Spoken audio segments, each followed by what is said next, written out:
بسم اللہ الرحمن الرحیم نحمده ونصلی علی رسولہ الکریم اما بعد۔ سیرت النبی صلی اللہ علیہ وسلم کے مدنی دور کا درس نمبر 168 رئیس المنافقین عبداللہ بن ابی کے انجام سے متعلق ہے۔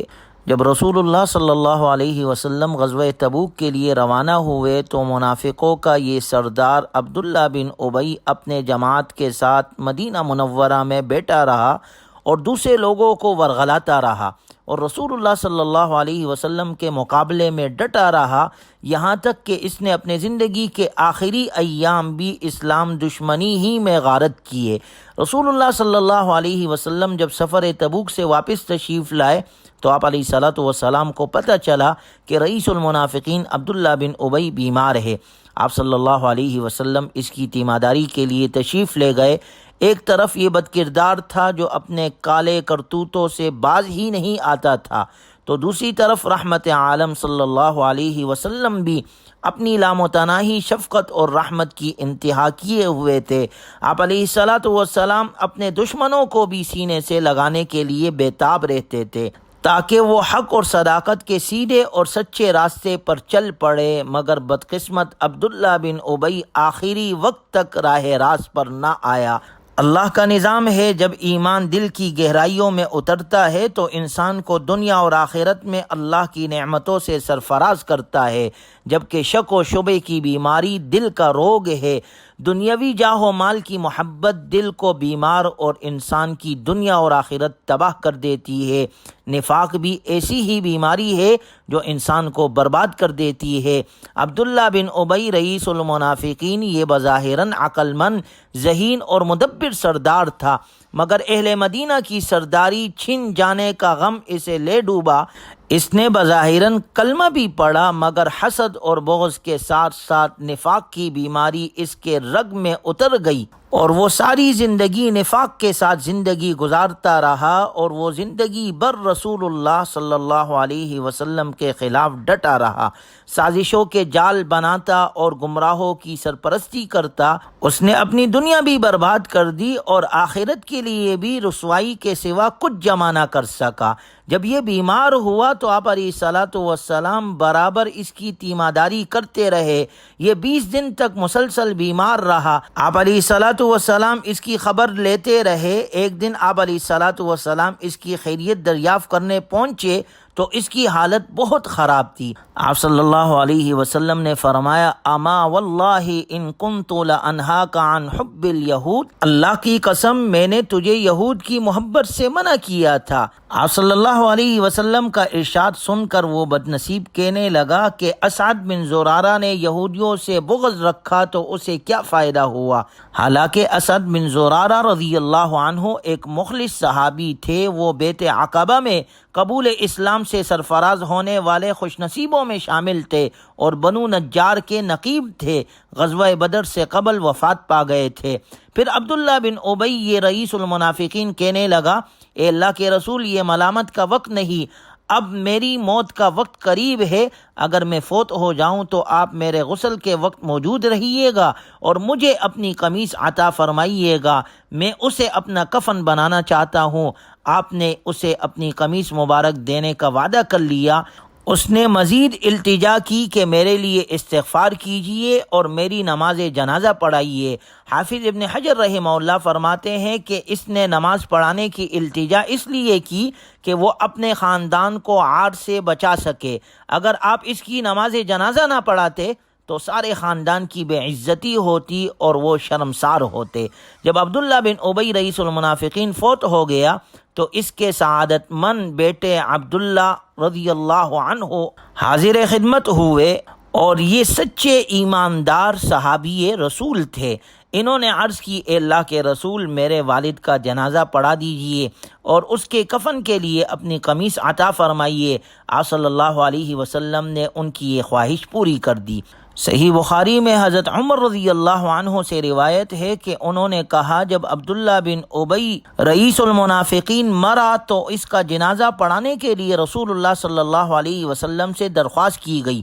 جب رسول اللہ صلی اللہ علیہ وسلم اس کا جنازہ پڑھانے کے لیے کھڑے ہوئے تو میں جلدی سے آپ علیہ الصلوۃ والسلام کی خدمت میں پہنچا اور عرض کی، اے اللہ کے رسول، آپ ابن ابی منافق کی نماز جنازہ پڑھانے لگے ہیں، حالانکہ اس نے فلاں دن اس طرح کی باتیں کی تھی۔ حضرت عمر رضی اللہ عنہ فرماتے ہیں کہ میں نے اس کی منافقانہ باتیں ایک ایک کر کے آپ علیہ الصلوۃ والسلام کے سامنے بیان کرنا شروع کی، لیکن رسول اللہ صلی اللہ علیہ وسلم نے مسکرا کر فرمایا، عمر میرے پاس سے الگ ایک طرف ہٹ جاؤ۔ حضرت عمر رضی اللہ عنہ فرماتے ہیں میں نے جب اصرار کیا تو آپ علیہ الصلوۃ والسلام نے فرمایا، انی خیرت فاخترت، میرے رب نے مجھے اختیار دیا ہے اور فرمایا ہے، استغفر لهم او لا تستغفر لهم ان تستغفر لهم 70 مرة فلن يغفر اللہ لهم۔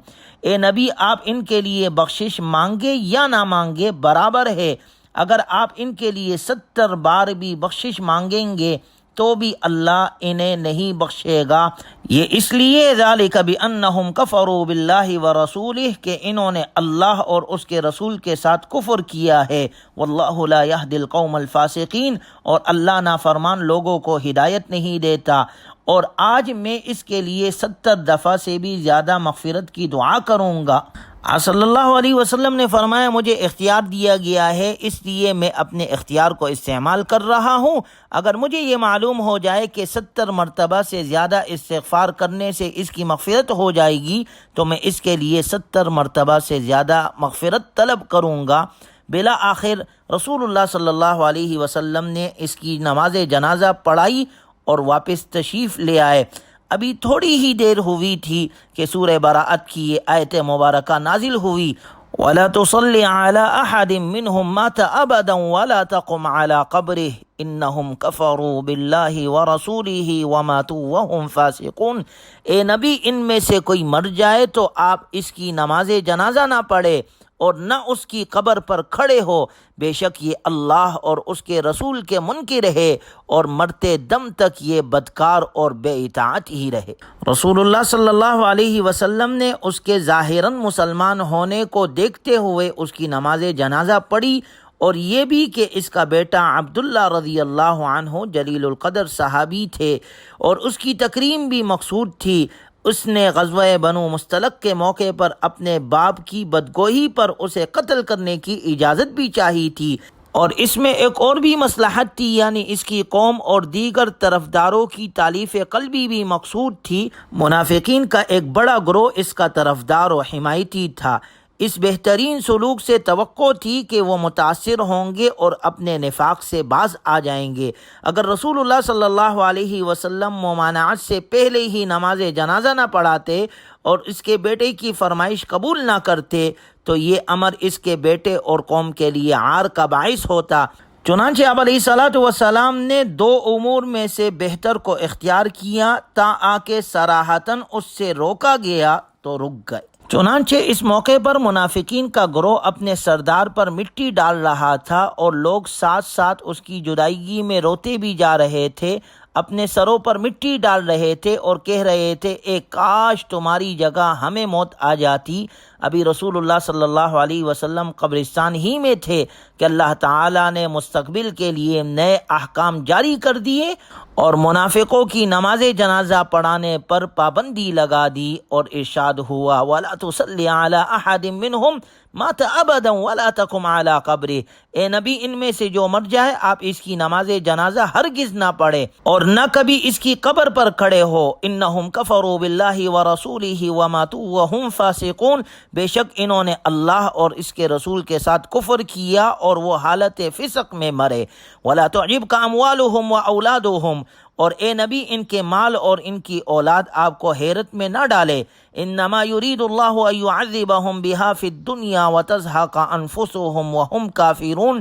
اللہ تو بس یہی چاہتا ہے کہ ان کی وجہ سے انہیں دنیا میں عذاب دے اور ان کی جانیں حالت کفر میں نکلے۔ وَإِذَا أُنزِلَتْ سُورَةٌ أَنْ آمِنُوا بِاللَّهِ وَجَاهِدُوا مَعَ رَسُولِهِ اسْتَأْذَنَكَ أُولُو الطَّوْلِ مِنْهُمْ وَقَالُوا ذَرْنَا نَكُن مَّعَ الْقَاعِدِينَ۔ اور جب کوئی صورت نازل کی جاتی ہے کہ تم اللہ پر ایمان لاؤ اور اس کے رسول کے ساتھ مل کر جہاد کرو، تو ان کے دولت مند لوگ آپ سے اجازت مانگنے لگتے ہیں اور کہتے ہیں کہ ہمیں چھوڑ دیجئے کہ ہم گھروں میں بیٹھے رہنے والوں کے ساتھ رہے۔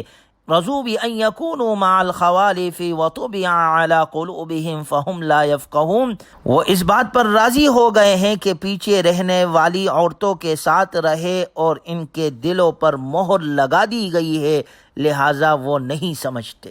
گویا رئیس المنافقین کے انجام کے ساتھ منافقوں کا انجام بھی اختتام کو پہنچا۔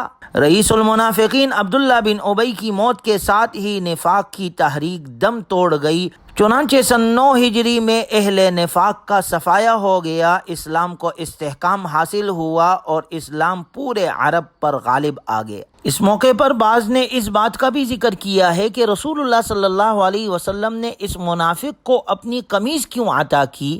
اس کی وجہ صحیح بخاری میں یوں بیان ہوئی ہے، حضرت جابر بن عبداللہ رضی اللہ عنہما سے روایت ہے، انہوں نے فرمایا کہ غزوہ بدر کے روز قیدیوں کو لایا گیا تو ان میں حضرت عباس رضی اللہ عنہ بھی تھے، ان کے لیے کوئی کپڑے کی ضرورت پڑی، نبی صلی اللہ علیہ وسلم نے ان کے لیے قمیص تلاش کی تو عبداللہ بن ابی کی قمیص ان کے بدن پر پوری آ سکی، نبی صلی اللہ علیہ وسلم نے وہ قمیص انہیں پہنا دی، اس لیے نبی صلی اللہ علیہ وسلم نے اپنا کرتا اتار کر عبداللہ بن ابی کو اس کے مرنے کے بعد پہنا دیا، چونکہ آپ علیہ الصلاۃ والسلام کی عادت مبارکہ تھی کہ احسان کا بدلہ بہتر احسان سے دیتے تھے، تو آپ علیہ الصلاۃ والسلام نے چاہا کہ وہ احسان کا بدلہ اتار دیا جائے، اس لیے آپ علیہ الصلاۃ والسلام نے اسے اپنی قمیص عطا کی۔ امام ابن قیم رحمہ اللہ نے منافقین کے متعلق ان الفاظ میں وضاحت فرمائی ہے کہ اسلام نے حکم دیا ہے کہ ان کے ظاہر کو قبول کیا جائے اور باطن اللہ کے سپرد کر دیا جائے،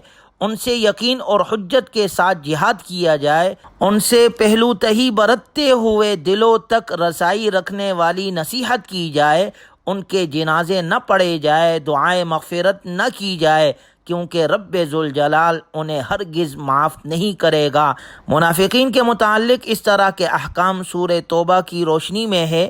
سورہ توبہ آدھی سے زیادہ منافقین کی عادات، منافقین کے حیلے بہانے، ان کے نظریات، اسلام دشمنی، جنگوں اور خصوصاً غزوہ تبوک سے پیچھے رہنے کے اسباب، غزوہ تبوک سے پہلے اور بعد میں ان کا موقف اور اس کی حقیقت، اسلامی صفوں میں انتشار کی کوشش ہے، رسول اللہ صلی اللہ علیہ وسلم کو ایذا پہنچانے کی کوشش ہے اور دنیا اور آخرت میں ان کے ہولناک انجام پر مشتمل ہے۔ عبداللہ بن ابی رئیس المنافقین کے موت کے ساتھ ہی نفاق کی تحریک دم توڑ گئی۔ سن 10 ہجری میں منافقین کی کوئی واضح موجودگی نظر نہیں آتی، چند ایک غیر معروف افراد باقی رہ گئے تھے جن کا علم رازدار نبوت حضرت حذیفہ بن یمان رضی اللہ عنہ کو تھا۔